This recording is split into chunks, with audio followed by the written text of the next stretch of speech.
Hello, my name is Ayla Wynn. This past Thanksgiving, my sister stood in the middle of my own living room, grabbed a microphone, and announced, without blinking, that she was the rightful owner of my beachfront condo, then told me to leave. In front of our mother, in front of our entire family. I didn't scream, I didn't beg. I smiled, walked out, and sent one file, just one. The next morning, she was served. But how did it come to this? What kind of family betrayal runs so deep that your own sister fakes your voice, and your own mother looks the other way? Do you think you would have seen it coming? Or would you have done what I did, and waited, quietly, while they built their trap, thinking I wouldn't fight back? Are you sure you'd still be silent? Because I'm not anymore. I woke up earlier than usual that morning, the kind of early where the sky was still a pale blue and the surf rolled in low, steady breaths. From my bedroom window, I could see the edge of West Beach glinting under a winter sun. My condo had always been my refuge, my one claim to stability after years of being treated like a visitor in my own family. But that morning, something felt off. The air smelled like cinnamon and pine, scents I hadn't put out myself. There were cars parked outside I didn't recognize. A week ago, my sister Isolda had called me with her syrupy voice. "We've already got everything set up for Thanksgiving. Don't stress, just show up." She said it like she was doing me a favor. The funny thing was, she'd set up the holiday at my own home. When I told her I hadn't planned anything this year, she laughed and said, "Oh, honey, we've handled it. Just be gracious." By the time I walked out of my bedroom, dressed in a simple navy dress and flats, I already knew I was walking into an ambush. Still, I made myself slow down, brush my hair, check my phone, breathe. If they thought I was going to storm in and make a scene, they were wrong. When I opened my front door, a wave of chatter hit me. My condo had been transformed. Long folding tables lined the windows overlooking the beach. A digital slideshow played on the big TV, photos of Isolda at charity events, with captions calling her hostess and family anchor. Centerpieces with her initials, IR, sat in the middle of every table. It was my home, but her name was everywhere. People I hadn't seen in years moved around my living room like they were visiting a resort. "Isolde, this is just perfect," someone cooed near the kitchen. "You've outdone yourself." I stood there in the doorway, invisible in plain sight. Lorraine, my mother, swept past me carrying a tray of deviled eggs. She didn't even pause. No hello, no acknowledgement, just a quick glance like I was one of the hired caterers. I felt my chest tighten but kept my face calm. "Hey!" Jessa appeared from the hallway, the one familiar face in the crowd. She was technically a family friend, but more like the sister I never had. She gave me a quick squeeze on the arm. "You okay?" she whispered. I nodded once. "I'm fine." My voice came out steady, even though my hands were cold. As the afternoon went on, I noticed how every detail had been arranged to erase me.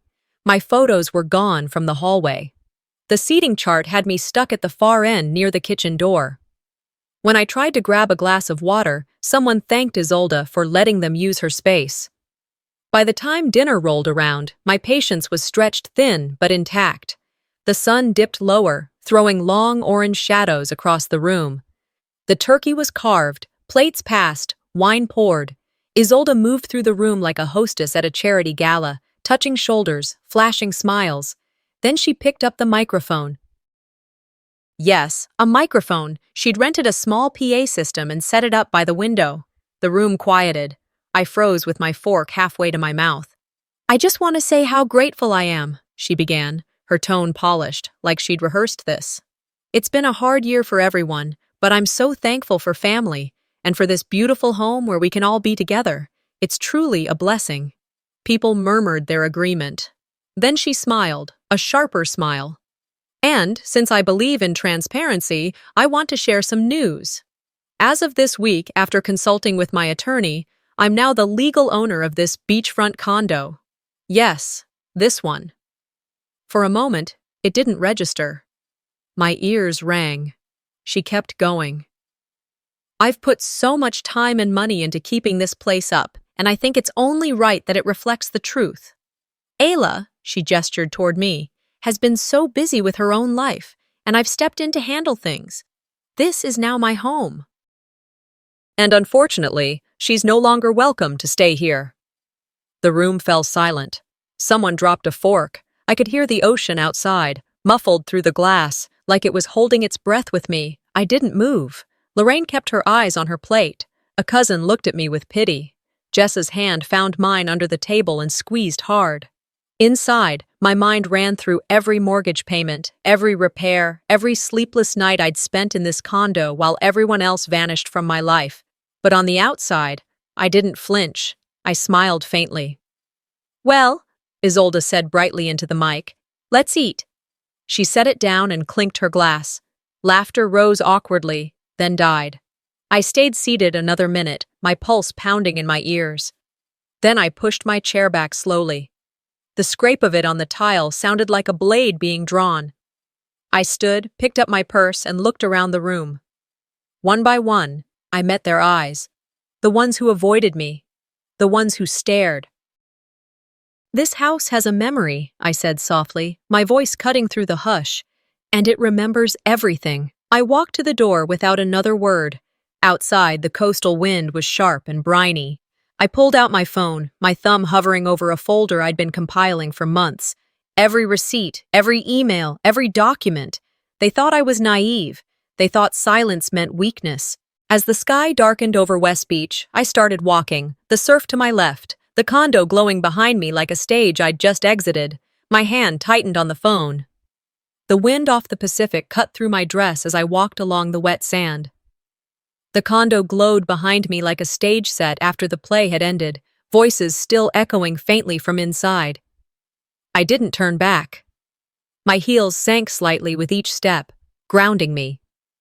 By the time I reached the public steps up from the beach, the sun had dropped completely, leaving a cold gray sky and a darker sea. I climbed slowly, thumb flicking across my phone. I wasn't scrolling, just holding it, feeling the weight of the folder I'd been building in silence for months. Instead of going home, I crossed Cabrillo Boulevard and walked another block to a small guest house I'd rented through a friend. It was the kind of place used for weekend visitors, bare, a little musty, but quiet. I'd paid for it a few days earlier, sensing I might need it. When I unlocked the door, the heater hummed softly, filling the room with warmth. Only then did my hands start to tremble. I set my purse down, kicked off my flats, and sat at the small table by the window. The coastline stretched out in darkness. Inside my head, my sister's voice replayed. "As of today, I'm the legal owner of this condo." Over and over, like a loop. I pressed my palms against the tabletop until the shaking stopped. I don't remember when I first started expecting betrayal from her.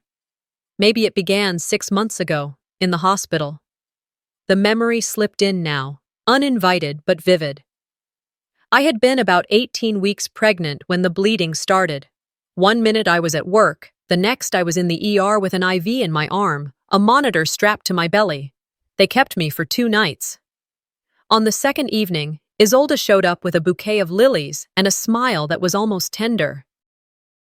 "You need to rest," she said, tucking the blanket around me. "Let me handle the paperwork. You've always been too trusting with those mortgage companies." I remember being groggy from the meds, grateful for the help. She sat at the foot of the bed with her laptop, asking for passwords, just to check something. I didn't think twice. When the nurse came in, she closed the screen and patted my hand like an older sister should. At the time, I thought it was kindness. Now, sitting in the guest house months later, I could see it for what it was, the crack she slipped through. My phone buzzed. Jessa. "I'm digging into your mortgage records," she said without preamble when I answered. "Something's off. Pages missing from the online portal and your signature on a transfer doc." "I never signed anything," I said, my voice flat. "Not knowingly," she replied. "I'm sending you screenshots." I opened my laptop, my fingers stiff from the cold and from rage. The guest house Wi-Fi was slow, but eventually the files appeared. There it was, my e-signature on a quitclaim deed dated the same week I'd been hospitalized. The email address it had been sent to wasn't even mine. It was a variation she must have set up. I sat back, staring at the screen. No tears came. Instead, a strange clarity settled over me. This wasn't just a family squabble. This was fraud. For a moment, I thought of calling my mother. Then I remembered another video, one I'd saved but never replayed until now. In the family group chat, a clip from 2 years ago, Lorraine at a barbecue holding a glass of wine, talking to a cousin. "She always cries," my mother said, shaking her head. "She's just a burden. That condo is too much for her. Isolde's the strong one." Someone laughed off camera. Lorraine continued, "Ayla can't even manage her own bills. She's lucky we step in." I remembered being in the next room when that was said, my hand on the doorknob, frozen. I'd pretended I didn't hear, but I did. Every word. Now, in the guest house, I played the clip again. The sound was tinny, the image shaky, but the words were clear. I set the phone down, the screen still lit. It should have broken me. Instead, it drew a line in my mind, sharp and clean. I opened a new folder on my laptop and typed "truth" in all caps. One by one, I dragged the files in. The deed, the hospital record, the video of Lorraine. The folder grew, little squares of evidence lining up like soldiers. Jessa texted, "This is big. Be careful." I typed back, "They think I'm weak. Let them." Then I whispered it aloud, tasting the words, steady as a vow. The guest house was silent except for the heater. Outside, the ocean rolled in dark waves I couldn't see but could still hear. I closed my laptop gently, stood, and walked to the small window. The glass reflected my face, older, calmer, no trace of the girl they remembered. "They think I'm weak," I said again, quieter this time. "Let them." I didn't sleep that night. I lay on the stiff couch in the guest house staring at the ceiling, watching the reflection of headlights move across the walls every few minutes like ghosts pacing. I couldn't close my eyes without hearing Isolde's voice replaying that sentence again. "Ayla is no longer welcome here." She'd said it with that polished tone she uses at charity auctions, like evicting me from my own life was a minor administrative update. By the time the sky started shifting from black to navy, I gave up trying. I got up, brewed a cup of instant coffee that tasted like cardboard, and curled into the worn-out armchair with my laptop balanced on my knees. My inbox had 34 unread messages. Most were promotional emails, but one caught my eye, tagged photos from last night's party. Some cousin had uploaded an album to Facebook. I clicked. There it was, my living room, filled with people sipping wine and smiling under string lights I never hung.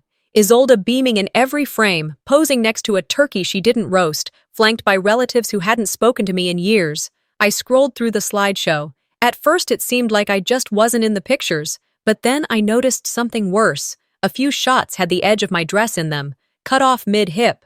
One showed my chair at the table, empty. There was a family photo where I had been standing just to the left of Lorraine last year, wearing a pale blue scarf. In this version, that side of the image was blurred.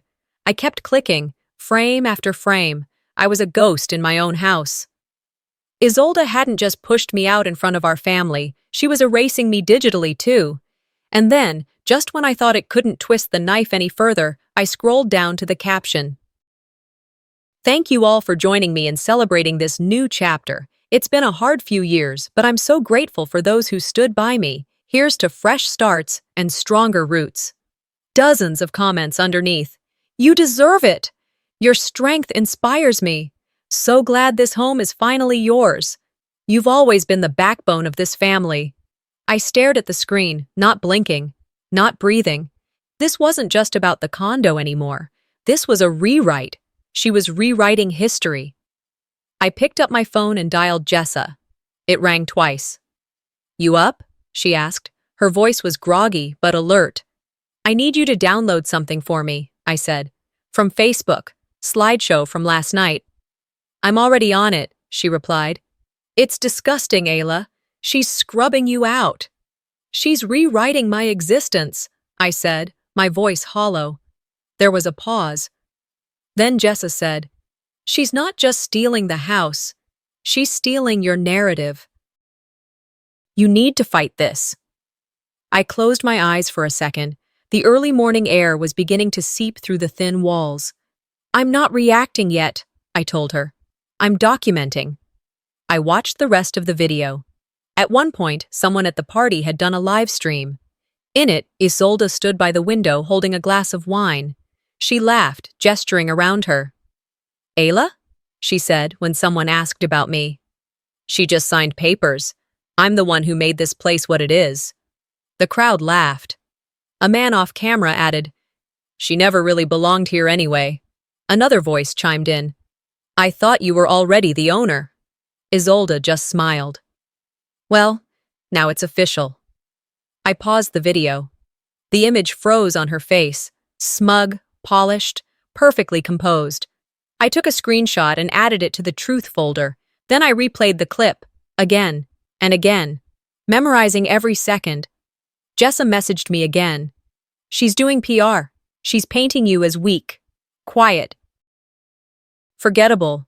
I didn't reply. I didn't have to. She was right. I didn't shout. I didn't argue in the comments. I didn't reach out to the guests who cheered her on. I just saved the video, captured the comments, took another screenshot of the blurred-out family photo. At exactly 6:47 a.m., I opened my calendar. Appointment, Silas Dorn, Monday, 9 a.m. I stared at the words. Let them call me weak. Let them laugh while they can. They had no idea I had started preparing for this the moment she showed up with those lilies in the hospital. I reached for my notebook and began listing names. Not enemies, witnesses. I would not be erased. Saturday came in a haze of gray clouds and quiet resentment. I spent the morning sorting emails and adding new layers to the folder labeled Truth, while the wind scratched the guest house windows like it was trying to remind me where I used to belong. By midday, I needed to breathe. Not think, not write, just walk. I threw on jeans, an old sweatshirt, and pulled my hair into a messy knot. No makeup, no performance. I wasn't meeting anyone important, just me. I didn't take the usual route to the boardwalk. Instead, I headed down the street, past the faded yoga studio and the corner cafe where Isolde used to hold her vision board brunches. I crossed the street, made my way down the familiar sidewalk until I stood across from my old condo building. I didn't plan on going inside. I didn't bring my keys. I just wanted to see it, feel it, maybe prove to myself that the place was still real, still mine, even if I hadn't stepped foot inside since Thanksgiving night. There was a new wreath on the entry door, white and silver, probably Isolde's doing. The condo's nameplate had been polished, glinting in the overcast light. Everything looked curated. I walked up to the buzz panel, more out of habit than intent, and froze. My name was gone. The digital guest list no longer showed Win, Ayla, 3B. Instead, it read Vance, Isolde, 3B. My breath caught, not from surprise, but from how unsurprising it was. My stomach tightened, but I didn't let it show. A man in his 50s walked up behind me, security badge clipped to his windbreaker. He gave me a polite nod. "Can I help you?" "Raymond?" I said, recognizing him. He'd worked the desk here for years, knew every dog's name, remembered who liked their packages held or delivered. He paused, then his eyes widened slightly.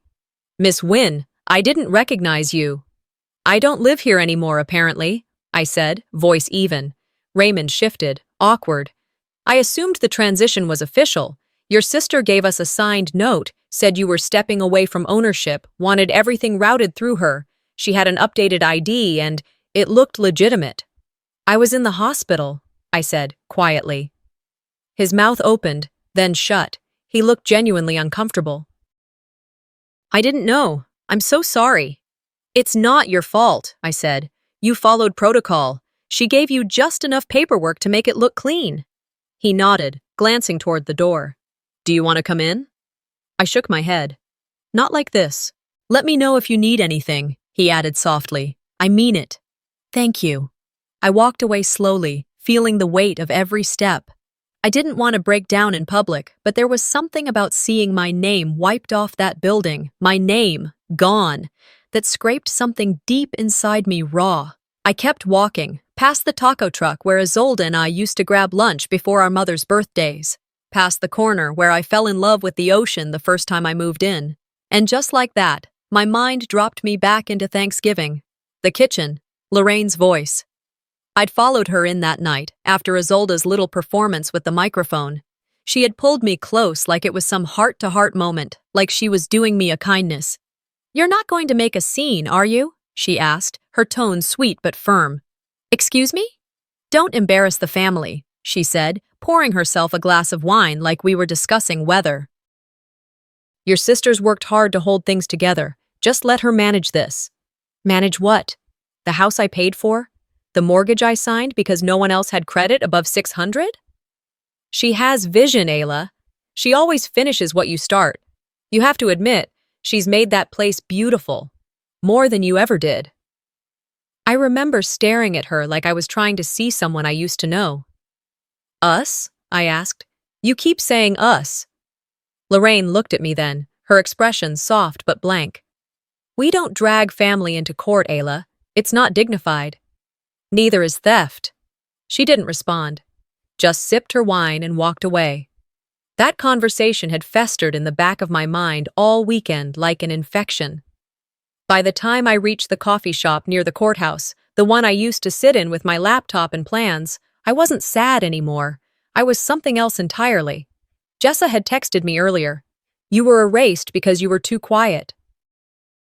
Time to turn up the volume. She wasn't wrong. I ordered a black coffee, sat down in the far corner booth, and opened my laptop. The truth folder blinked back at me like it had been waiting. I began uploading everything to a secure drive.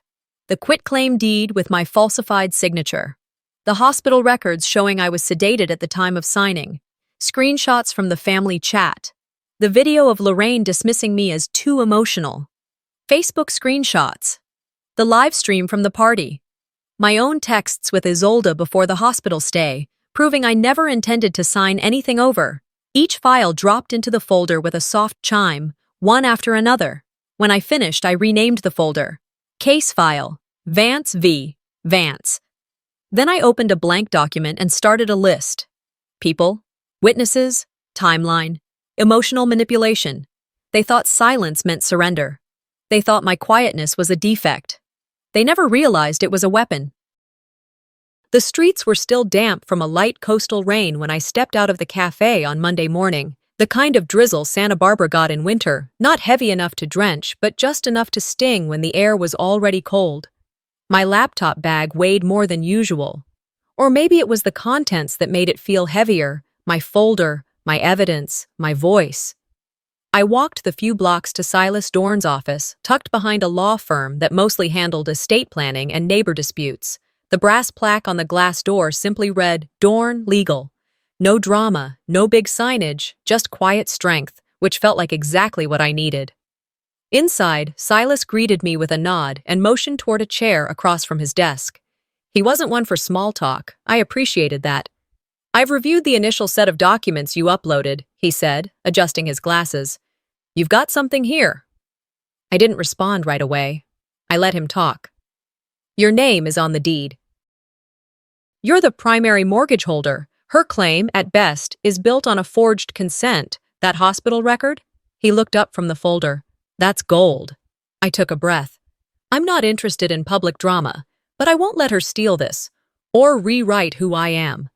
Silas gave the faintest of smiles. "We don't fight emotion, Ayla. We document it, then we bury it with facts."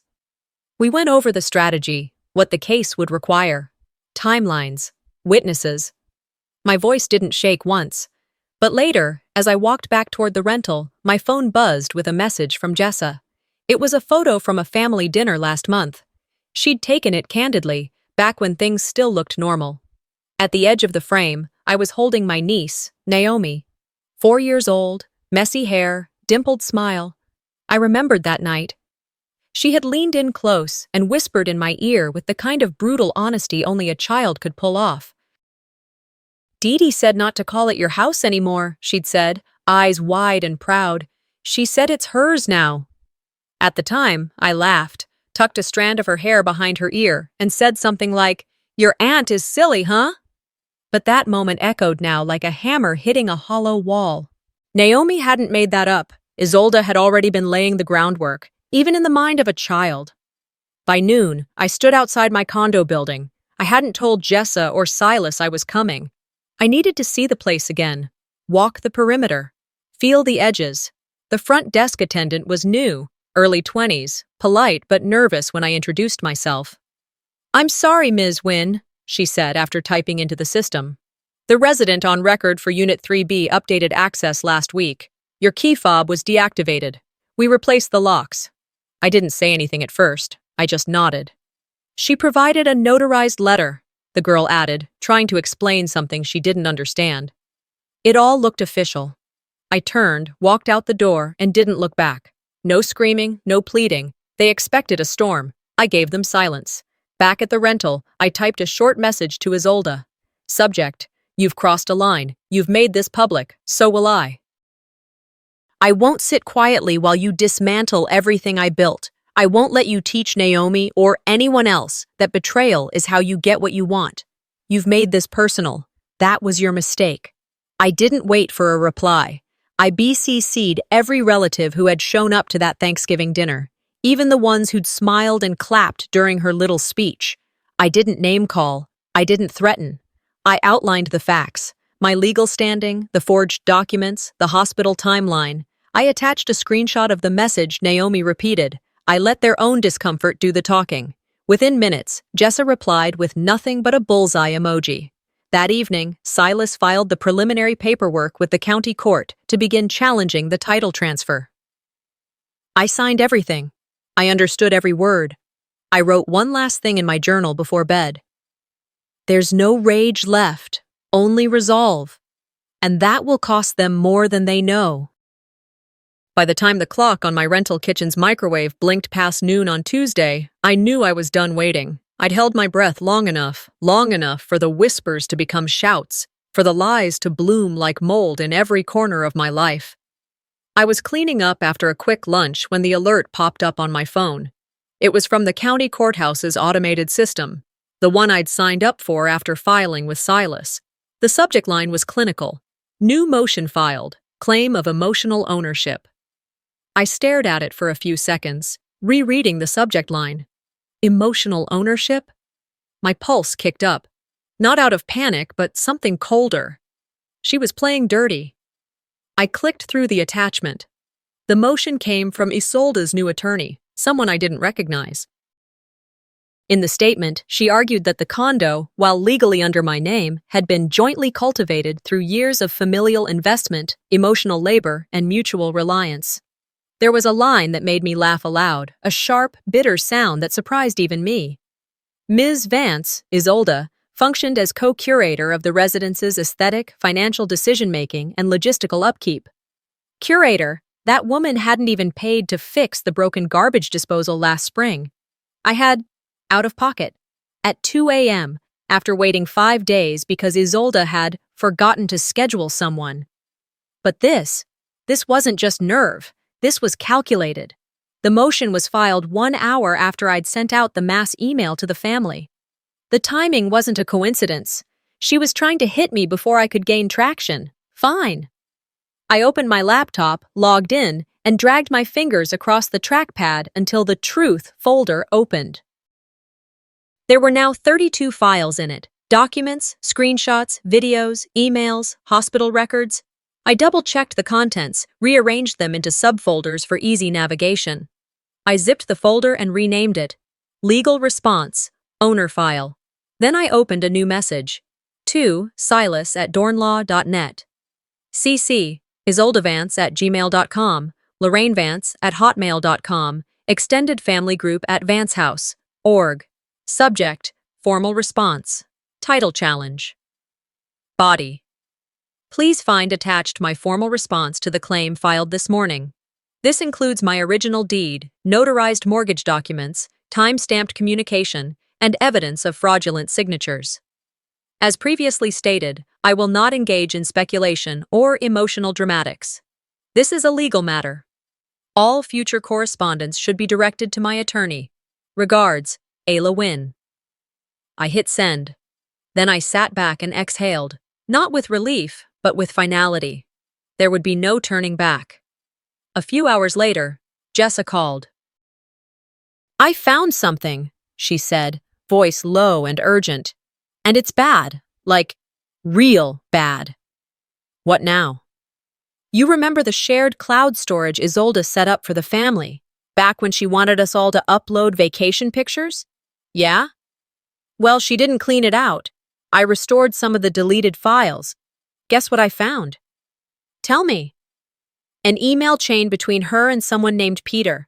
Date stamped 2 weeks before Thanksgiving. Subject line, post-move redesign, studio redesign plan.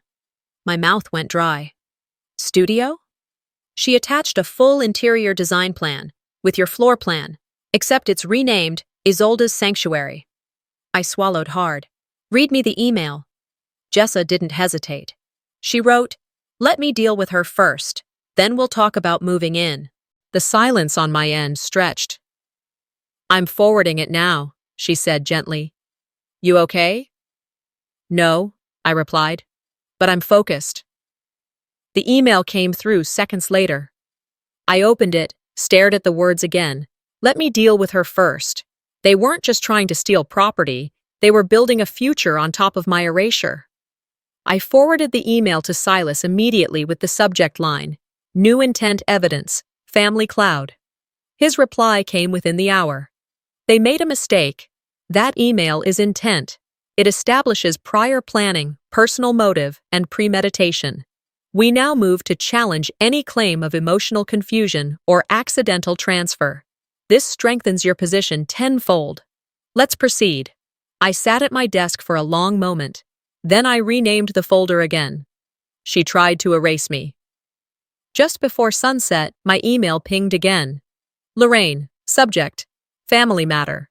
Body, Ayla, this is getting out of hand. We should talk about this as a family.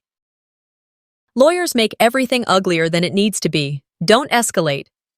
I didn't wait more than 5 seconds before replying. Subject, family matter. Body, too late. I stared at the screen. I wasn't angry anymore. I wasn't hoping for apologies. I was past that. I was determined. They used softness to manipulate. Sweet voices, Sunday dresses. Just be gracious. Don't make this harder. But I had no more soft edges left for them to press. I didn't sleep much after hitting send on that last email. Too late. The words sat in my outbox like an anchor. When dawn crept in through the thin curtains of my rental, I was already at the little kitchen table, coffee cooling in my hand, staring at the inbox. No one had replied yet, but I could feel the ripple moving outward, the way a pebble disturbs still water. By 9:30, the first notification hit my phone. It wasn't from a family member. It was a delivery status update from the legal courier service Silas used. Document served. Vance versus Vance, summons of complaint. A timestamp, a digital signature, and a street address. Isolde's. I pictured it before it happened. She'd be expecting another package from some home goods store or a stack of mail from one of her influencer contacts. Instead, she'd open the door and see a stranger in a gray uniform holding a stiff manila envelope with her name on it. A minute later, my phone buzzed again. This time a video clip, sent by Jessa. She didn't know I had someone film it, the text read. I tapped it open. The shaky phone footage showed Isolde's front porch, bright morning light, a couple of neighbors tending their front gardens. She opened the door, hair still wrapped in a silk scarf. The courier handed her the envelope. "This is for you, ma'am. Please sign here." "What is this?" Her voice was sharp but tight, almost pinched. "I'm not at liberty to explain, ma'am. Sign here, please." Her hands trembled as she scribbled her name. The camera caught a neighbor glancing over, curiosity plain on his face. Isolde tucked the envelope under her arm, looked around, then slammed the door. I watched it twice. Not because I enjoyed it, although, I won't lie, there was satisfaction. But because I wanted to remember her expression. It wasn't arrogance. It was a flicker of something she'd always denied, fear. By evening, Lorraine had organized a family video call. A discussion, the invitation said, as though this were just another Sunday brunch gone sideways. I joined from my laptop, camera on, face neutral. One by one, the boxes filled. Lorraine's living room, Corinne's kitchen, cousins scattered across states, and eventually, Isolde, camera angled up from her lap, the envelope still on the table behind her. Lorraine opened first. We need to talk this through, not throw lawsuits at each other. This is family. We can't let this get out of hand. Her voice had that brittle edge she used when she was trying to keep a lid on things. Corinne cut in, surprising me. Talking didn't stop her from stealing. Let's not pretend we didn't see what she did. Lorraine's jaw tightened. Corinne, that's not fair. Not fair. Ayla's been erased from her own life. You all know it. The screen flickered as mics turned on and off. A cousin muttered, "This is ugly." Another posted in the group chat, "Maybe we should stay out of it." I stayed silent. Not yet. Isolde shifted on her couch.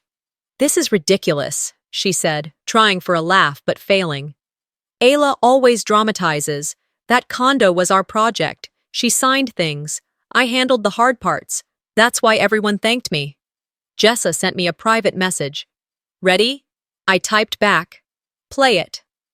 A second later, Jessa shared her screen. The audio file appeared. I'd heard it before, but not with the family listening. "Hello, this is Ayla Wynn, authorizing transfer." The voice sounded like mine, but sharper, rehearsed. Then a man's voice. "Thank you, Ms. Wynn. We'll process it right away." The recording stopped. No one spoke. Lorraine looked down, fingers tightening around her coffee mug. Corinne's mouth dropped open. In the chat, comments began to appear like raindrops. Wait, she really faked it? I thought Ayla gave permission. This sounds wrong. I didn't speak. I didn't need to. Isolde's face flushed a deep red. That's edited. That's not me. But Jessa shared the metadata next. Timestamped. Verified. Another cousin typed, "Wow. Just wow." Corinne leaned toward her camera. "You're caught, Isolde. Stop pretending." Lorraine finally spoke, voice low. "Isolde, please tell me this isn't what it looks like." Isolde's lips moved, but no sound came out. I muted my mic, sat back, and let the silence bloom. Jessa texted me, "You just dropped a bomb without yelling." I exhaled slowly. "Exactly the point," I typed back. The chat kept scrolling. "We're sorry, Ayla." I didn't know. She fooled us all. I closed my laptop. The screen went black. My reflection stared back at me, calm, steady. I whispered to the empty room, "Let the paper speak." The following morning arrived with a kind of stillness that didn't feel earned, not silence, stillness, the kind that hangs just before a storm unfastens itself across the sky. Thursday, one day before the hearing, one day before everything was said aloud, in public, under oath. The hearing they'd called unnecessary, overblown. Family matters shouldn't go to court, they had warned, behind polite smiles and brittle glasses of wine. "It's a shame," they'd whispered. "Such a talented girl, Ayla. Such promise." Now those same mouths stayed quiet. Now no one could look away. I spent most of the day inside, cocooned at my kitchen table, surrounded by documents. I didn't need to reread them. Silas had ensured everything was watertight. But I needed to feel it all again. Not for legal strategy, for truth, for weight, hospital records, a wrist fracture from a fall that was never really a fall, the clip of Isolde mocking my voice, exaggerating my tone for a laugh at a party she didn't know had been recorded, notarized documents, email timestamps, screenshots, all the little betrayals that added up to a theft no one wanted to acknowledge. By late afternoon, I was still sitting at the table, the cursor blinking on a blank Word doc I had no intention of filling. My phone buzzed. The name flashed across the screen. Lorraine. I let it ring. Then came the voicemail. Her voice was tight, controlled, the kind she used when trying not to appear rattled. "Ayla, we need to talk before this goes too far. I'm asking you to come over. Just you and me." "Please." There was no edge in her tone, no fury, not yet, just pressure. A soft command dressed in concern. I didn't reply right away. Instead, I stared out the window at the gray line of clouds beginning to stretch across the Pacific, thickening like wet paint. Somewhere in the distance, a seagull flew alone, low, tracing the coastline like it knew a change was coming. I thought about every time she'd asked me to be quiet, to let things go for the sake of peace. Every time she reminded me that speaking truth would make people uncomfortable, that my anger, my hurt, was an inconvenience. Still, I went. Not because I owed her anything, but because I needed to see her face one last time before I took the stand. When I arrived, Lorraine was already in the living room. The drapes were drawn, and the amber light from the overhead fixture gave the space a kind of dull, faded warmth. The same furniture I'd grown up around, unmoved, unchanged, like nothing had happened. She didn't offer tea, no small talk. "Sit down," she said, gesturing to the couch. I sat, but I kept my purse in my lap. Not a defensive move, just instinct. She sat across from me in the armchair with that same posture she always used when speaking at church. Hands clasped, elbows in, voice steady. "Ayla, this lawsuit? It's gone too far." I met her eyes. "No, it's gone exactly as far as it needed to." She inhaled sharply, like she had to prepare her lungs for what came next. "You're tearing this family apart." I didn't flinch. I didn't fake a signature. I didn't alter records. I didn't lock anyone out of their own home. Her expression didn't change. "You're still my daughter. But if you go through with this tomorrow, in front of everyone, you're choosing outsiders over your blood. You're putting shame on our name." That part stung, not because I cared about shame, but because even now she didn't see me. She saw the disruption I represented, not the damage I'd endured. I stood slowly, my voice even. "I'll always be your daughter, but you stopped being my mother the day you chose silence over truth." Her eyes glassed over, but no tears fell. She didn't try to stop me as I walked to the door, and I didn't look back. On the drive home, I didn't cry. I didn't analyze her words or debate what she might have meant. I just turned the music up and let the beat push the tension out of my shoulders. That evening, I met Silas and Corinne at his office for our final review. Silas handed me a fresh folder, thick with new additions, updated affidavits, expert statements, timelines, everything indexed, color-coded. I signed each form with deliberate strokes. Corinne, seated beside me with her glasses slipping down her nose, held a small yellowed envelope in her hand. Her fingers brushed the edges like it was sacred. "I wasn't sure if this would ever matter," she said, handing it to me. I opened it carefully. Inside was a handwritten letter, a will, not a legal one, informal, personal, but real. My grandfather's handwriting, uneven but unmistakable. "To my granddaughter Ayla, I leave the beach condo. She stayed with me when no one else would. She helped me walk when I couldn't. She laughed with me when my world felt small. She made this place feel like home again." I pressed my lips together, fighting the sudden swell in my chest. Corinne nodded gently. "I found it after he passed. I kept it. I think I knew, even then, that someone would try to rewrite it." Silas examined the letter, his brow furrowed, then relaxed. "It won't hold legal weight," he said, "but it's emotional testimony, a character document. And tomorrow, it might be the final nail in their version of the story." I placed the letter back in the envelope and tucked it into my purse. Not because it was evidence, because it was love. As we wrapped up, Silas stood and buttoned his jacket. "They used silence to steal," he said, meeting my eyes. "You used it to build a case. Let's finish this." Corinne walked me to the door. "Whatever happens tomorrow, Ayla," she said quietly, "you've already taken back what they feared most." Outside, the wind had picked up, brushing cold across my cheeks. But the sky had cleared. No rain, just stars, distant and still. I stood under a street lamp for a moment. The courthouse loomed across the street, a silhouette against the night sky. Cold, unyielding, waiting. My phone buzzed. "Jessa, how are you?" I stared at the message, then typed. They just lost the only thing they ever wanted to own. My silence. I looked at the courthouse one last time, then I whispered into the quiet. "Tomorrow, I speak, not for revenge, but to reclaim what was always mine." The courthouse stood quiet beneath a pewter sky, its stone columns damp with early morning fog, beads of condensation running slowly down their carved faces, like time refusing to stand still. The air was cold, but not harsh, just the kind that made your breath visible, like proof that you were still here, still standing. I waited on the sidewalk across the street, watching. My breath curled into soft clouds in the air. My hands stayed at my sides, palms open, steady. My heart beat evenly, not with fear, not with fury, but with clarity. There was no thirst for revenge left in me. That had evaporated months ago, dried up in the slow burn of too many apologies I never got.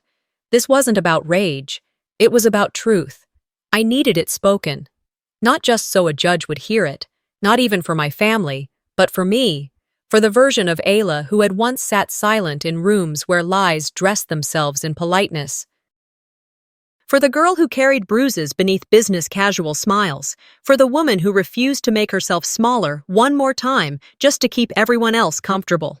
Corinne arrived first, her coat buttoned to the collar, hair pinned back with the kind of precision that looked effortless but wasn't. She didn't offer a smile, only a nod. We didn't need words. We'd already said everything that mattered in long nights over file folders and coffee-stained transcripts. Silas followed a few minutes later, briefcase in hand, jaw set in that quiet way of his. He scanned the courthouse steps like a man walking toward a storm he had read the weather report for and packed accordingly. "You ready?" he asked. I didn't answer. I walked. Inside, the courtroom smelled like paper and old polish, dust caught in the baseboards. The overhead lights hummed low, and the pews were worn smooth from decades of people waiting for their stories to be judged. The judge entered without ceremony. A woman in her late 50s, hair graying at the temples, eyes sharp behind silver-rimmed glasses. She sat down and gave the room a look that said she didn't tolerate theatrics. Good. Neither did I. Across the aisle, Isolde sat in a navy dress, her lawyer whispering into her ear like secrets could still save her. Lorraine was seated behind her, spine stiff, mouth a thin line. She didn't look at me. The hearing began. Silas stood, voice clear and composed.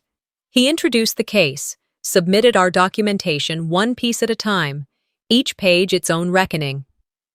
The deed with my forged signature, notarized under false pretenses. Hospital records from the week I'd been sedated, days when decisions were made in my name without my knowledge. Email exchanges between Isolde and her contact, discussing how to handle me. The audio recording, her voice, pitching itself into my cadence, my inflections, to call the title company pretending to be me. Then came Corinne's envelope. She walked forward and placed it into the court clerk's hands like it was something sacred. When the judge began to read, the courtroom held its breath. To my granddaughter Ayla, I leave the beach condo. She earned it. She stayed with me when no one else would. She helped me walk when I couldn't. She laughed with me when my world felt small. She made this place feel like home again. The words lingered in the air like salt on the skin, stinging, purifying. When it was Isolde's turn, her lawyer launched in like a battering ram, claims of mental instability, of shared emotional ownership, of familial misunderstandings, that I had given the condo freely, that I was regretting the choice because I was fragile. Then they called Lorraine. She walked forward, every step rehearsed. Her heels clicked across the linoleum. She stood at the front. The judge waited. "Ms. Vance?" She opened her mouth, then paused, a long, full pause. And then, quietly, "I don't have anything to add." You could feel the air shift. A stunned silence swept across the room, like wind through dry leaves. Gasps whispered from behind me. Her attorney's eyes widened as he scrambled to recover, but the damage had already been done. Sometimes silence is the loudest confession. The judge adjourned for deliberation. It took less than an hour. She returned, gavel poised but unnecessary. "The court finds in favor of Ms. Ayla Wynn. Full legal ownership of the property at 1917 West Shore is granted to her and her alone. Ms. Isolde Vance is ordered to vacate within 7 days. Additionally, the evidence submitted will be reviewed for potential fraud prosecution. Isolde stood too quickly. Her composure cracked. Lorraine reached for her arm, but she shrugged it off. Isolde looked at me then, just for a second. Her eyes searched mine, not for forgiveness, but for understanding she would never receive. She turned and walked out. Lorraine followed, this time silent. Corinne reached across and gently squeezed my hand. Outside, the clouds had begun to part. Jessa was waiting on the courthouse steps. She didn't say a word, just opened her arms, and I walked into them. It wasn't the kind of hug people give to celebrate. It was the kind of hug that says, "You don't have to carry this alone anymore." Corinne stood beside us.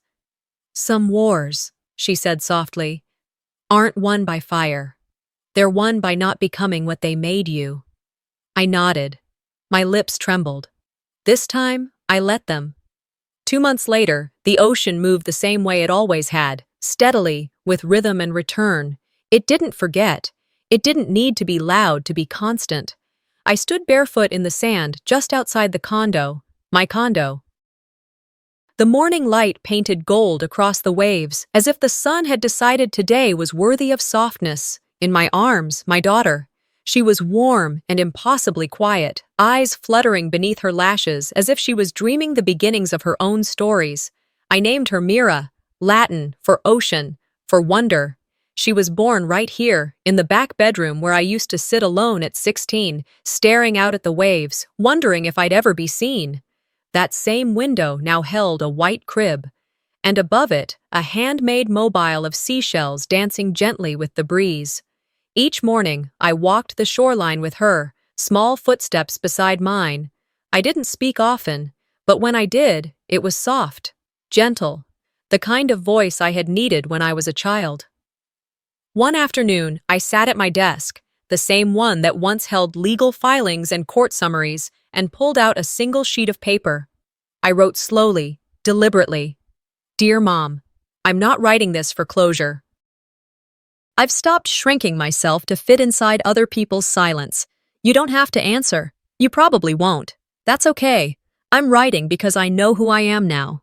I used to want you to see me. Now I just hope one day you see yourself." Ayla. I folded it and placed it in an envelope, then tucked it into my journal. That night, with Mira nestled into my chest, I stood by the window. The scent of salt and eucalyptus floated in through the open pane. The waves moved, tireless and true. I rocked her gently and whispered, not to her, but to the quiet that once suffocated me. The ocean didn't forget me, and neither will she. Some battles are won not with fists or fury, but with facts, patience, and the courage to finally say, "Enough." Ayla didn't just reclaim her home. She reclaimed her voice, her truth, and her place in a family that tried to erase her. Have you ever stayed silent for the sake of peace, only to realize it cost you everything? Let us know in the comments. Your story might help someone else find the strength to speak up. Don't forget to like, subscribe, and follow the channel for more true stories that reveal what happens when silence meets justice.